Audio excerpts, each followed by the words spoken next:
Ilaahay baryadiisu waa baraare ogaada, baryadaa bini aadam baahi kaa tiri mayso. Waxaynu ku jirnaa bishii barakeysneed ee Ramadaan. Waxaynuna ognahay in Ilaahay subxaana watacaala fursad inoo siiyey inay ku jirto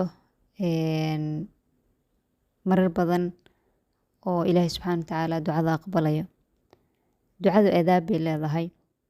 Sidoo kaleeto waxaa laynoo sheegay waqtiyo ijaabadeeda inay Ilaahay subxaana watacaala uu inoo fududeeyey. Adaabta ducada waxaa ka mid ah ikhlaas lilaahi tacaala, in Ilaahay subxaana watacaala aada u khaalis yeesho baryadiisa. Ilaahay subxaana watacaala inaa u mahad celiso markaad ducada bilaabaysid, oo Ilaahay subxaana watacaala nimcooyinkuu ku siiyey aa uga xamdi naqdid.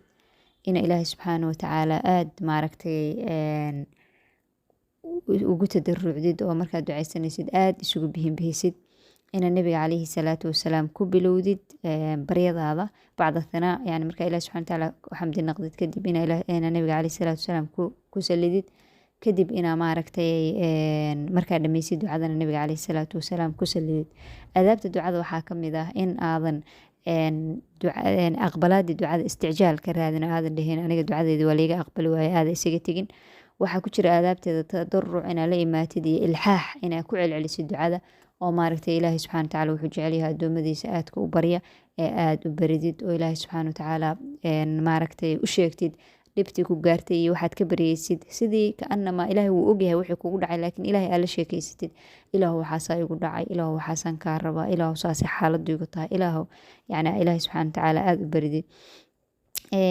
Waxaa ka mid ah in dabcan qiblada loo sii jeesto, in gacmaha kor loo taago Ilaahay markii la baryayo, in Ilaahay subxaana watacaala asmaadiisa lagu baryo, oo magacyada Ilaahay lagu baryo.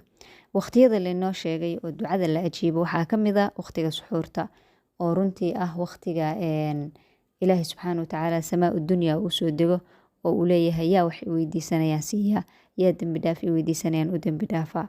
Waxaa ka mid ah xilliga qofka sooman uu afuro oo fursad ah runtii. Waxaa ka mid ah adanka iyo iqaamada dhexdeeda xilliga ducada la aqbalo. Waxaa ka mid ah xilliga roobku daayo. Waxaa ka mid ah qofku markuu safarka yahay. Waxaa ka mid ah sujuudda markii salaada lagu jiro. Fursadahaasoo dhan baa haysanaa. Waxaa ka mid ah saacad ku jirta maalinta Jimcada. Subxaan Allah, Ilaahay subxaana watacaala wuu noo fududeeyey.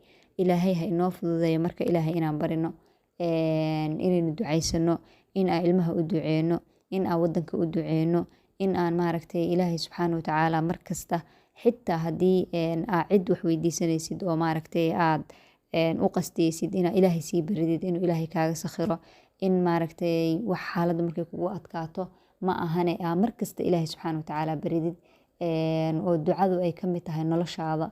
Markaa salaada tukanaysid, markaa soconaysid, markaa cibaadaysanaysid, markaa afuraysid, Ilaahay subxaana watacaala inaa markasta aad ducaysatid. Ducadu waa cibaadaday ka mid tahay, oo qofka waxaa la rabaa inuu markasta ducadii ay noloshiisa ku jirto.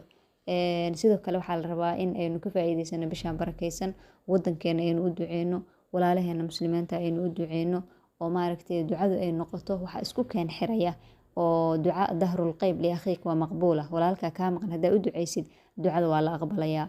Muslimiinta inta dhimatay u duceyno, inta xanuunsanaysa u duceyno, inta baahan oo dhiban u duceyno.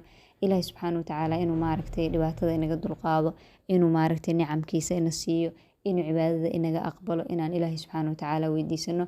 Marka waa qaniimo runtii ducadu bishaan weliba khaasatan iyo markastaba caaman. Marka Ilaahay subxaana watacaala markasta aan barino, aan isku soo duceyno, aan Ilaahay subxaana watacaala markasta aynu gacmaha xaggiisa u taagno, aynu ogaano in Ilaahay subxaana watacaala wax kasta ay xaggiisa jiraan, bini aadanku uusan waxba haysan. Bini aadanka markaa bariduu ku nacayaa. Waxaa la dhahaa bugto badan iyo baryo badan baa laysku nacaa. Xitaa qofka wax la baxaya haddaad dhowr mar ku celcelisid oo u tagtid uu ku nacayaa, laakiin Ilaahay subxaana watacaala kuma nacaya, wuu ku farxaya wax weydiisigaaga. Marka Ilaahay subxaana watacaala aynu weydiisano khayr oo dhan inuu ina siiyo, inuu inaga raali noqdo, inuu cibaadada inaga aqbalo, inuu jannooyinkiisa ina geeyo, inuu awlaadda inoo hagaajiyo, inuu wadanka inoo hagaajiyo, inuu umaraada inoo hagaajiyo, dadka ina xakumaya, inuu Ilaahay subxaana watacaala dhalinyarada aan guursan uu Ilaahay subxaana watacaala uu guur xalaalo wanaagsan siiyo, aswaaj saalixa uu ku arsuqo gabdhaha, wiilashana zawjaad saalixaada uu ku arsuqo. Inta isqabta Ilaahay inuu qalbigooda isu islaaxiyo oo qalbigooda isu furo oo guryaha muslimiinta oo dhan ilaahay subxaana watacaala wanaag iyo isfahan iyo jacayl dhex dhigo awlaadana ilaahay inoo tarbiyeeyo xilli adag baa lagu jiraa ilaahay subxaana watacaala aynu isu soo barino markasta isu ducayno duco iyo cibaado iyo khayr oo dhan baa inoo balama bisha ramadaan aan ka qaniimaysano biidni illah wasalaamu calaykum waraxmatullaahi wabarakaatu